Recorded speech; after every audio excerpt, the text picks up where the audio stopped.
What's up everyone, back for another beer review, and today I'll be reviewing yet another beer from the Stone Brewing Company, and they're out of both Escondido, California and Richmond, Virginia, and this is their Ruination IPA, and this is the 2023 release. So this is a West Coast Double IPA that comes in at 8.2% alcohol by volume and over 100 IBUs at the time of review.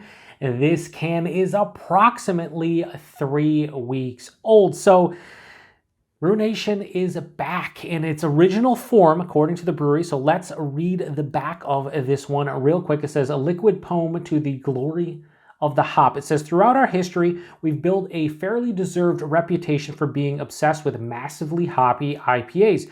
And the groundbreaking creation you have before you is largely responsible for that legacy. Did you know that Stone Ruination IPA was the first year-round bottled and brewed West Coast Double IPA on the planet?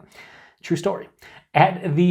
As the technology and techniques for maximizing hop goodness evolved over the years, so too did this beer. Yet we still look back fondly on the impression it left on the palates of many. As a tribute to its roots, we're bringing it back for a limited time in its original old school form, the quintessential representation of the West Coast Double IPA. So they're doing their whole, fan favorites return series, where last year they had a bunch of, Stone fans vote on what beers to bring back, and there was a bunch of them. The last one they brought back was Stone Imperial Stout, formerly known as Imperial Russian Stout, and that was just as delicious as I remember it. So they brought this one back in its original form. Now here's the one thing I will ask to any historians out there, because I'm not a Stone historian, I'm not a craft beer historian, but this is 8.2%. I could have sworn, I'm pretty sure, that the original Stone Ruination was 7.7%.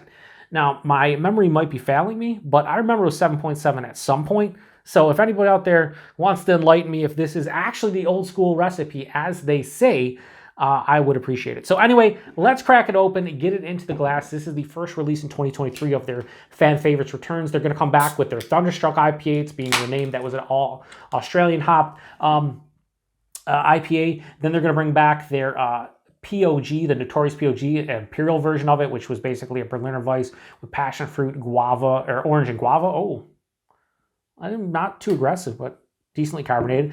And they're also going to bring back Chocovesa, which I don't think they released this past year. So pretty cool. This is the first of many.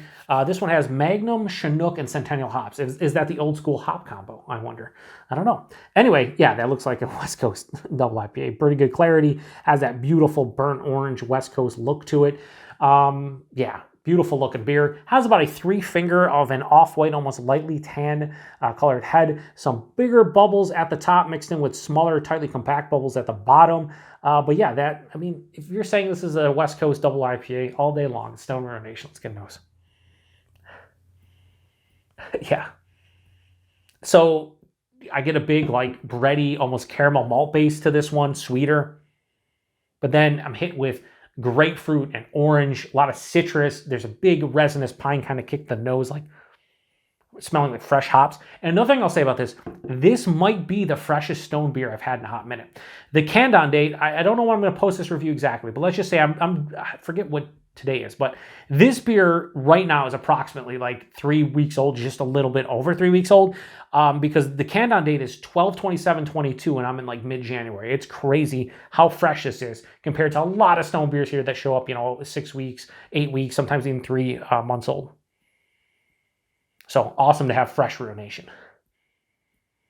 Yeah, I mean, it's a lot of West Coast IPAs and double IPAs. I don't mean this in a negative way, but a lot of them can be simplistic in how they're delivered. At least the aromatics, like a lot of times it's citrus, maybe a little bit of pineapple, maybe a touch of stone fruit like a peach or something. But then you get that like resinous pine, maybe like a floral note. The malt is usually prominent as well. And that's what's happening here. It's caramel and bread to the malt. Then there's a big citrus blast. It's juicy, but it's rindy. It almost has like a bittering kind of citrus tone. Then you get that floral pine resin. I'm getting more like, now going back to it, not quite pineapple, but maybe like an overripened peach, a little sweeter peach. Yeah, it smells like just an extremely well-made West Coast Double IPA. Let's get into it. Cheers.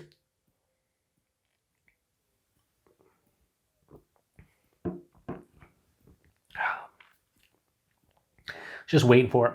Just waiting for that dryness and that bitterness to hit on the back of the palate. Because this beer, you know, if you're somebody who is a haze boy nowadays or a lover of New England style IPAs or double IPAs, the first like half to like 2/3 of this beer on the palate, I'm pretty sure you'll be able to get behind. It's once the back of the palate hits, you're probably just like, I'm out of here. Like exit stage left, because it does have a pretty big dry and bitter component. Buying this one 8.2%, touch over medium, maybe approaching higher side of medium. So it's appropriate. What I like is it's not syrupy or, you know, overly big on the palate in terms of the body. Makes it much more easier to drink. The mouthfeel, you know, it's very crisp. It's effervescent. It's what you kind of expect from West Coast Double IPA. But it's really smooth on the palate as well. Like, it's very easy to drink from the body and mouthfeel standpoint.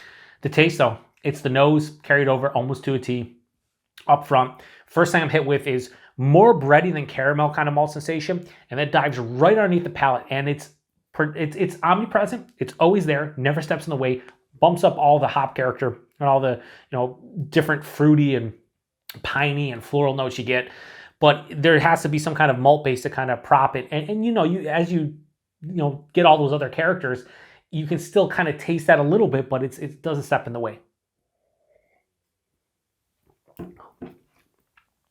There's like an orange rind at the front of the palate. There's a sweeter pink grapefruit, a little bit of like a lemon, tangerine, definitely 100% citrus.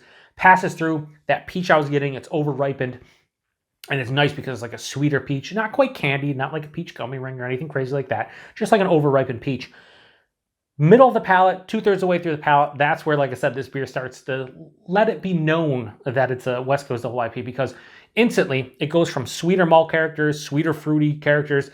All of a sudden, there's this big dryness that hits. This is semi to full-on dry, more approaching full on the dryness level, dryness scale. And then there's this big resinous pine floral hop character that kind of just envelops the palate, and you're left with this moderately, maybe a touch over moderately bitter kind of hop character that kind of stays with you throughout the sip. Like it hits you, like I said, about 2/3 of the way through the palate, and it finishes with the same thing. I will say, I don't know if it's my palate has changed over the years. I'm more accustomed to bitter beers nowadays than I was, say, 10 to 12 years ago when I first tried this one. It's bitter, but to me, it's not as bitter as I remember it. I remember this being like full-on bitter, like just like palate wrecking to me. But again, we're talking about my palate was in a different place in 2000. I think I had this for the first time like 2011 or 12. And I didn't like it the first time I had it. And the second time I had it, I enjoyed it. And then the third time I had it, I was like, this is pretty fucking good. But back then, we'll just say like 2011, 12, there's no way I would enjoy this. It was too bitter on the back of the palate for me to really enjoy it. Now, yeah, what that bitterness does is balances out that sweetness. But for a beer like this, it even takes a step further. And it's like, okay, this leans definitely bitter. This is what, when people say West Coast style double IPAs, this is what you want.